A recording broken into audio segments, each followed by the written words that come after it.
देश और दुनिया की बड़ी खबरों के लिए जुड़े रहे हमारे साथ आपका अपना चैनल भारत न्यूज जेके। धन्यवाद। चाय बेचने वाले की बेटी ने 10 साल बाद पास की सीए परीक्षा, शेयर किया पिता का रिएक्शन। एक चाय बेचने वाले की बेटी ने 10 साल की तैयारी के बाद चार्टर्ड अकाउंटेंसी की परीक्षा पास की। उन्होंने कहा कि उनका परिवार एक झुग्गी बस्ती में रहता था और उनके पिता ने उनकी शिक्षा के लिए सभी कठिनाइयों से संघर्ष किया। सोशल मीडिया पर शेयर किए गए एक वीडियो में वह अपने पिता को गले लगाते हुए नजर आई और वह भावुक हो गई। उन्होंने कहा, पहली बार मैंने अपने पिता को गले लगाया और रोई। चीन के राष्ट्रपति ने हत्या के प्रयास के बाद एक सुंदर नोट लिखा, ट्रंप। पूर्व अमेरिकी राष्ट्रपति डोनाल्ड ट्रंप ने दावा किया है कि एक अभियान रैली के दौरान उन पर हत्या के प्रयास के बाद चीन के राष्ट्रपति शी जिनपिंग ने उन्हें एक सुंदर नोट लिखा था। उन्होंने कहा कि जिनपिंग के साथ उनकी अच्छी बनती है। गौरतलब है कि पेंसिल्वेनिया में बोलते समय ट्रंप के कान में गोली मार दी गई थी। सीक्रेट सर्विस के स्नाइपर्स ने आरोपी को मार गिराया। एनडीए गठबंधन औरंगजेब फैन क्लब है, उद्धव इसके नेता हैं, शाह। केंद्रीय मंत्री अमित शाह ने दावा किया कि महाविकास अघाड़ी गठबंधन औरंगजेब फैन क्लब है और शिवसेना यूबीटी प्रमुख उद्धव ठाकरे इसके नेता हैं। उन्होंने कहा कि महाराष्ट्र के पूर्व मुख्यमंत्री को शर्मानी चाहिए। उन्होंने कहा, उद्धव खुद को बाला साहेब का वारिस कहते हैं और उन लोगों के साथ बैठे हैं जिन्होंने कसाब को बिरयानी खिलाई। वह उन लोगों की गोद में बैठे हैं जिन्होंने पीएफआई का समर्थन करे।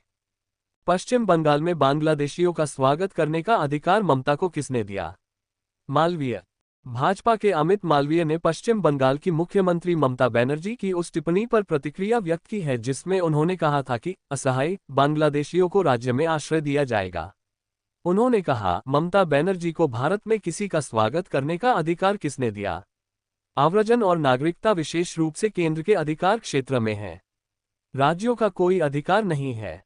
बांग्लादेश में आरक्षण को लेकर हो रहे विरोध प्रदर्शन के बीच ममता की यह टिप्पणी आई है। बीजेपी ने कहा, केजरीवाल ने मिठाई खाए, अब कह रहे पर्याप्त नहीं खा रहे। संजय आपके संजय सिंह ने दिल्ली के एलजीवी के सक्सेना के इस दावे पर प्रतिक्रिया व्यक्त की है कि सीएम अरविंद केजरीवाल बीमार पड़ने के लिए जानबूझकर जेल के अंदर खाना नहीं खा रहे हैं। बीजेपी ने कहा कि वह मिठाई खा रहे थे और अपना शुगर लेवल बढ़ाने की कोशिश कर रहे थे। अब वे कह रहे हैं कि उन्होंने खाना कम कर दिया है। कोई अपनी जान को खतरा क्यों पैदा करेगा? सिंह ने पूछा।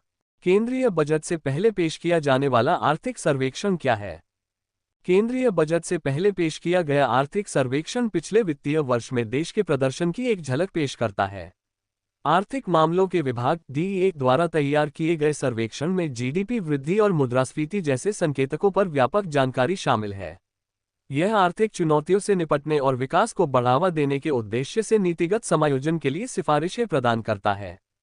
एमपी में शख्स ने बिसलेरी लेबल वाली बोतल से पिया पानी, आईसीयू में भर्ती। मध्य प्रदेश के ग्वालियर में बिसलेरी नाम की पैक और सीलबंद पानी की बोतल से पानी पीते ही एक शख्स की तबीयत बिगड़ने लगी।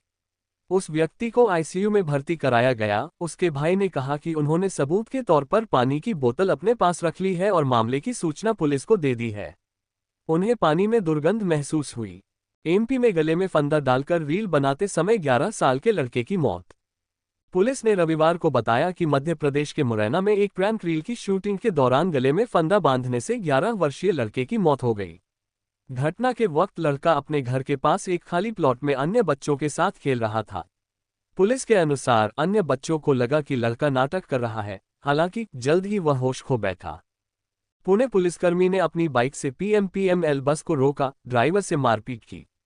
एक वीडियो ऑनलाइन सामने आया है जिसमें पुणे में एक पुलिसकर्मी को पीएमपीएमएल बस ड्राइवर के साथ मारपीट करते हुए दिखाया गया है। ड्राइवर ने कथित तौर पर गाड़ी चलाते समय पुलिसकर्मी के दोपहिया वाहन को जगह नहीं दी थी, जिससे वह नाराज हो गया, जिसके बाद पुलिसकर्मी ने उसके सामने अपना दोपहिया वाहन खड़ा करके बस का रास्ता अवरुद्ध कर दिया।